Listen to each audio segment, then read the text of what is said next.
আসসালামু আলাইকুম। আশা করি সবাই ভালো আছেন। আমি Sakib Rana, founder, chairman of different medical academy. আমি গত ৫ বছর যাবৎ আমি মেডিকেল পড়ে লেকচার হিসেবে আছি।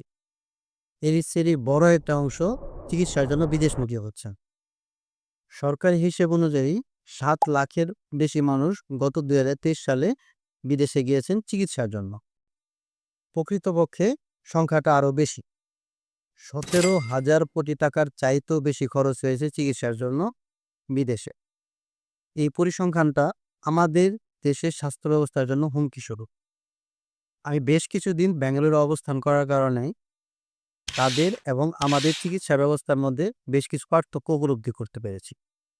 আসলে চিকিৎসা ব্যবস্থাটা হচ্ছে একটা গ্রুপ ওয়ার্ক, যেখানে বিশেষজ্ঞ চিকিৎসক, physician, physiotherapist, medical technologist, pharmacist, nurse এমনকি ওয়ার্ড বয় রয়েছে। উন্নত চিকিৎসা দেওয়ার জন্য এদের প্রত্যেকেরই ভূমিকা রয়েছে।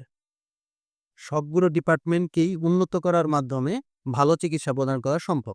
সকল মেডিকেল পার্সনের আপডেটেড নলেজ এবং স্কিলই পারে আমাদের এই চিকিৎসা ব্যবস্থাকে উন্নত এবং মানসম্মত করতে।